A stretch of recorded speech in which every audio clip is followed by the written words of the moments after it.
ihdinas siratal mustaqim. Baik. Orang yang menjadikan segala aktivitasnya karena Allah, bismillah, makannya karena Allah, minumnya karena Allah, bekerjanya karena Allah, dari bangun tidur sampai tidur lagi karena Allah, ya.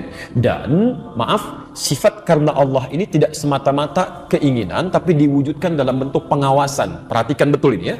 Baknya ini yang punya 14 makna, salah satu maknanya musahabah, merasa dilihat. Jadi kalau Anda misalnya minum bismillah ketika akan minum, maka sertakan makna musahabah ini, pengawasan dari Allah. Allah melihat Anda. Maka mustahil, sekali lagi, orang yang merasa dilihat Allah akan menyentuh minuman yang tidak disukai oleh Allah. Orang akan minum mengucapkan bismillah dengan tangan kiri, itu mustahil. Orang akan minum mengucapkan bismillah dengan berdiri, itu mustahil. Karena tidak mungkin ada orang menyentuh sesuatu, melakukan pekerjaan, menyebut nama Allah, merasa diawasi, melakukan tindakan itu padahal yang tidak dibenarkan oleh Allah. Jelas di sini? Baik, Anda bekerja, bismillah akan tanda tangan, penanya dipegang. Mustahil menggerakkan pena ini menandatangan proyek yang tidak jelas. Ya, ibu bismillah mau bikin status, mustahil membuat status yang menyakiti orang lain. Ya, bismillah, kenapa kamu seperti itu? Ini sudah agak jauh gitu ya. Mustahil itu. Bismillah, taklim hari ini bersama Ustaz Fulan. Masya Allah, materi ini itu yang baik. Jelas ya? Maka ketika Anda lakukan itu, rahmat Allah akan diturunkan. Baik yang menghadirkan kebaikan dunia disebut dengan Rahman. Orang-orang yang menyertakan Allah dalam kehidupan dunianya, maka Allah akan sertai ia dalam kemudahan aktivitasnya. Kemudian itu akan menjadi bekal ibadah.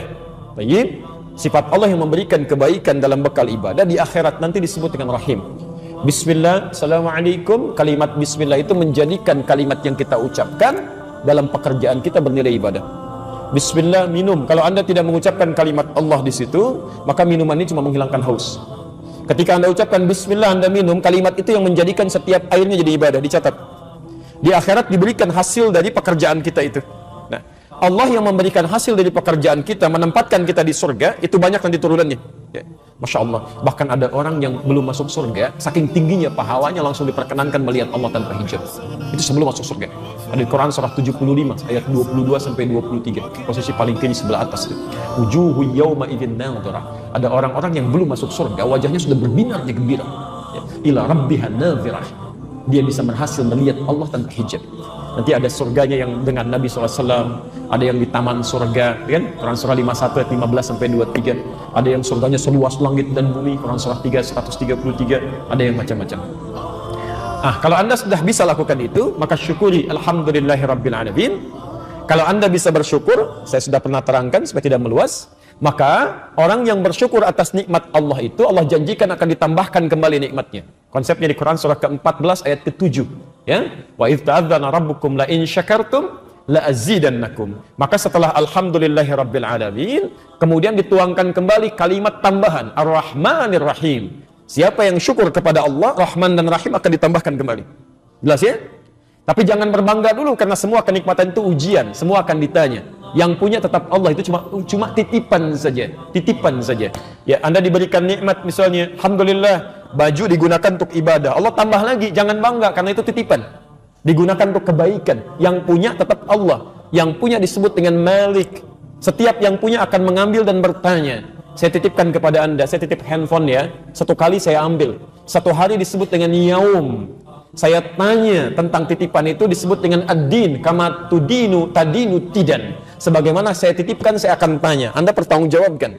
Maka kemudian Allah katakan, kamu jangan sombong dengan apa yang saya titipkan. Harta benda kamu, kedudukan kamu, itu cuma bekal untuk ibadah, meningkatkan bekal kamu.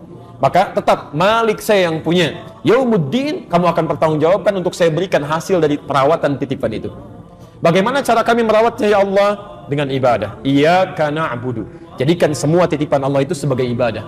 Ya, makan ibadah, minum ibadah, kerja ibadah, tidur ibadah, motor jadi ibadah, mobil jadi ibadah, duduknya ibadah. Jelas? Maka kalau Anda bisa kerjakan itu semua, tidak hanya Allah jadikan pahala mengalir untuk Anda. Setiap Anda punya kesulitan, maka Allah Subhanahu wa taala akan memudahkan segala kesulitan Anda. Bagaimana cara mintanya ya Allah? Wa iyyaka nasta'in. Baik, jelas ya? Nah, sekarang pertanyaannya, ya Allah, kalau kami sekarang akan berdoa, meminta sesuatu kepadamu, Allah akan sampaikan, Kalau ibadah kamu benar, menjadikan semua aktivitas sebagai ibadah, lihat janjinya. Abu Daud nomor hadis 649. Di hadis qudsi saya pernah bacakan pertemuan lalu. Idza qala al-'abdu, kalau seorang hamba mengatakan pada dirinya, dia berkata khususnya dalam salatnya, iyyaka na'budu, ya Allah mulai sekarang kami akan jadikan seluruh aktivitas kami hanya ibadah untukmu. Di makannya ibadah, minumnya ibadah, kerjanya ibadah, segalanya ibadah. Kami bertekad seperti itu. Wa iyyaka nasta'in, dan jika kemudian dia berkata akan memohon sesuatu, kami kalau butuh apapun kami akan bermohon kepadamu ya Allah, hanya untukmu saja. Lihat jawabannya, hadza baini wa baina abdi, ini perjanjian antara aku dengan hambaku.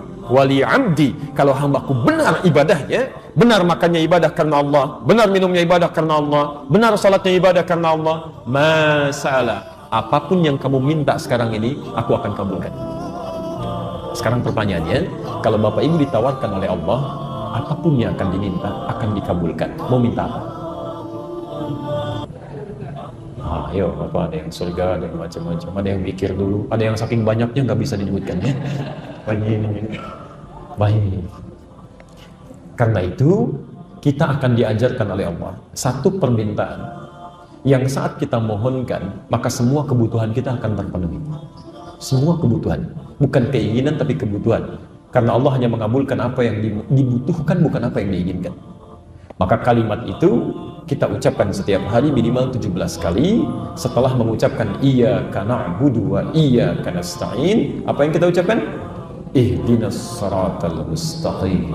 Kalau benar mengucapkan kalimat itu, maka selesai seluruh kebutuhan yang kita perlukan di muka bumi ini. Persoalannya, ada orang membacakan ihdinas siratal mustaqim, tapi tetap kebutuhan belum terpenuhi, masalah belum tuntas. Apa yang keliru dalam ucapannya? Mungkin tidak paham dengan apa yang dia ucapkan.